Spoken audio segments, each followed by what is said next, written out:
Di tengah kesibukan hidup, kita sering larut dalam rutinitas tanpa pernah benar-benar melihat ke dalam diri sendiri.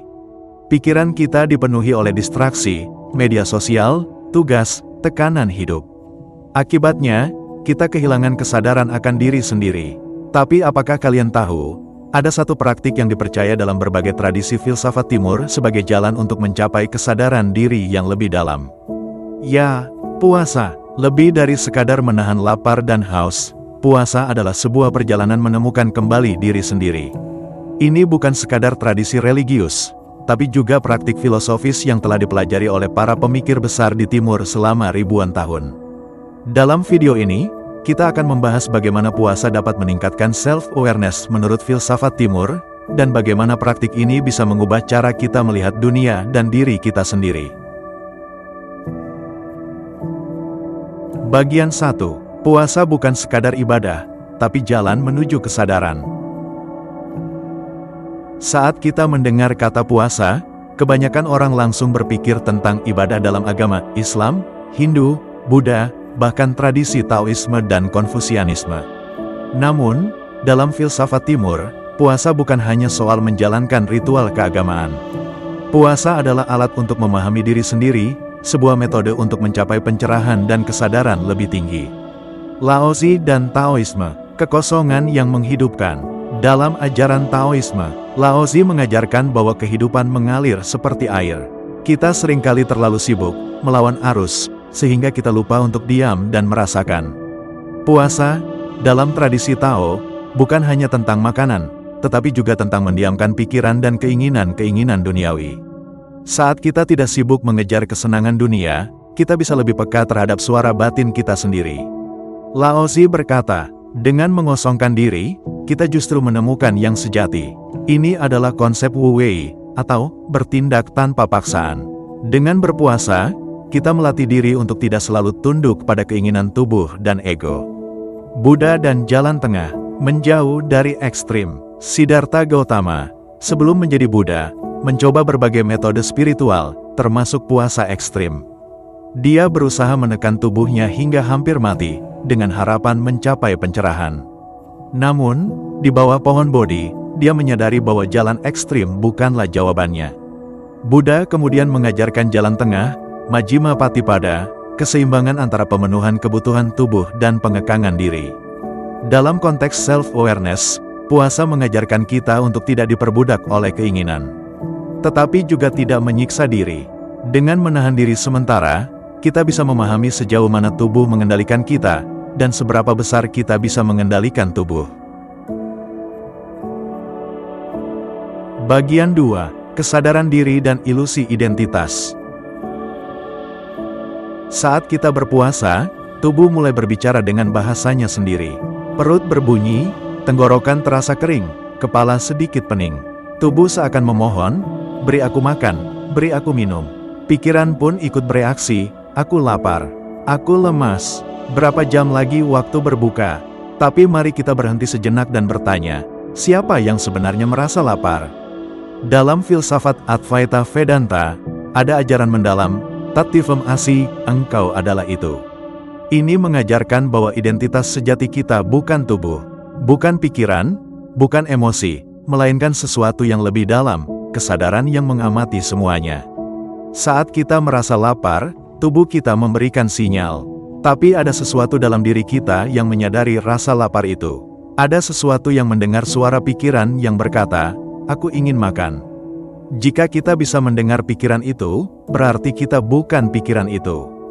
Jika kita bisa merasakan lapar tanpa terikat padanya, berarti kita bukan tubuh ini.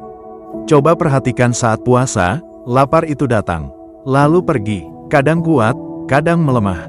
Pikiran pun berubah-ubah, kadang mengeluh, kadang diam. Emosi pun ikut naik turun. Tapi ada sesuatu dalam diri kita yang tetap diam, tetap mengamati, tetap ada. Inilah yang disebut kesadaran murni. Kita bukan sekadar daging dan tulang, bukan juga aliran pikiran yang terus bergumam dalam kepala. Kita adalah sesuatu yang lebih dalam, sesuatu yang tetap ada meski tubuh berubah, meski emosi datang dan pergi. Jadi, saat lapar menyerang, cobalah bertanya, Siapa yang merasa lapar? Jawaban dari pertanyaan ini bisa membuka pintu menuju pemahaman yang lebih dalam tentang siapa kita sebenarnya. Bagian 3. Puasa dan kontrol atas keinginan, tanha dalam Buddhisme. Dalam hidup, kita terus-menerus dikuasai oleh keinginan.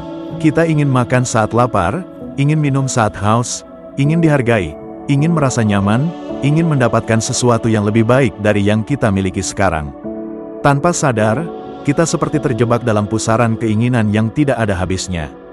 Dalam ajaran Buddhisme, inilah yang disebut tanha, rasa lapar yang tidak hanya terbatas pada makanan, tetapi juga terhadap segala bentuk kepuasan duniawi. Kita ingin diakui, ingin diperhatikan, ingin terus merasa bahagia, tanpa menyadari bahwa semakin kita mengejar keinginan ini, semakin besar rasa ketidakpuasan yang muncul. Inilah akar penderitaan. Lalu, bagaimana puasa bisa membantu kita mengatasi ini? Saat kita berpuasa, kita dihadapkan langsung pada keinginan yang paling mendasar. Aku ingin makan. Aku ingin minum. Aku ingin kenyamanan. Tapi alih-alih menuruti dorongan itu, kita berlatih menahan diri. Kita membiarkan rasa lapar hadir tanpa segera bereaksi terhadapnya. Kita mengamati keinginan tanpa langsung memenuhi tuntutannya. Lama-kelamaan, kita mulai menyadari sesuatu yang penting. Keinginan itu tidak permanen. Ia datang dan pergi seperti gelombang di lautan. Saat kita tidak menuruti keinginan, ternyata kita tidak mati, kita tidak menderita, kita justru mendapatkan kendali yang lebih besar atas diri sendiri. Lebih dari sekadar menahan diri dari makanan, puasa mengajarkan kita untuk mengendalikan dorongan-dorongan lain dalam hidup. Keinginan untuk selalu mengecek media sosial. Berbicara berlebihan, mencari distraksi dari ketidaknyamanan. Ini adalah latihan dalam kesadaran dan kebebasan. Dalam jangka panjang, puasa membantu kita memahami bahwa hidup tidak harus dikendalikan oleh keinginan, melainkan oleh kesadaran yang jernih. Dan disitulah letak kebebasan sejati.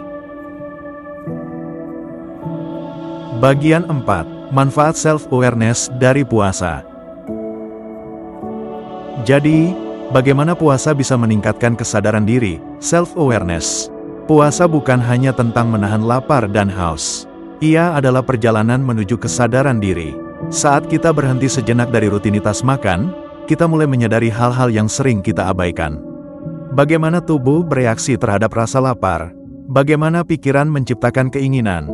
Bagaimana emosi kita berubah saat perut kosong? Ini adalah momen kesadaran penuh, mindfulness, di mana kita belajar mengamati diri sendiri tanpa tergesa-gesa menuruti setiap dorongan yang muncul. Lebih dari itu, puasa juga menjernihkan pikiran. Banyak filsuf, biksu, dan guru spiritual percaya bahwa saat perut kosong, pikiran menjadi lebih fokus dan reflektif. Tanpa distraksi dari makanan atau kebiasaan konsumtif lainnya, kita lebih mudah menyelami alam batin, melihat pola pikir kita, memahami motivasi yang tersembunyi, dan menyadari betapa seringnya kita bertindak hanya berdasarkan kebiasaan. Bukan kesadaran sejati. Puasa juga melatih kendali diri. Jika kita bisa menahan lapar, kita juga bisa menahan emosi negatif, seperti amarah, iri hati, atau impulsif. Ini adalah latihan dalam ketahanan mental, mengajarkan kita bahwa kita tidak selalu harus bereaksi terhadap setiap dorongan yang muncul. Kita memiliki pilihan, kita memiliki kendali. Dan yang paling penting, puasa membawa kita lebih dekat pada makna hidup yang lebih dalam.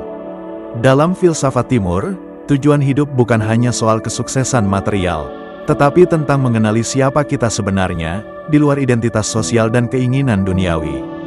Dengan berpuasa, kita belajar melepaskan keterikatan, mengamati diri sendiri dengan jernih, dan menemukan kesadaran sejati. Pada akhirnya, puasa bukan sekadar ritual fisik. Ia adalah latihan spiritual, jalan menuju pemahaman diri yang lebih dalam, menuju kebebasan sejati dari ilusi dan keterikatan duniawi. Laozi mengajarkan kita untuk mengosongkan diri agar menemukan kebenaran. Buddha menunjukkan bahwa keseimbangan adalah kuncinya. Vedanta mengingatkan kita bahwa kita bukan sekadar tubuh ini. Di zaman modern, kita bisa belajar dari kebijaksanaan ini. Saat dunia semakin penuh distraksi, puasa bisa menjadi momen untuk kembali ke dalam diri, untuk melihat siapa kita sebenarnya, dan untuk menemukan makna hidup yang lebih dalam. Jadi, Siapkah kita mencoba puasa dengan kesadaran yang berbeda? Bagikan pendapat kalian di kolom komentar, dan jangan lupa subscribe untuk konten filsafat lainnya.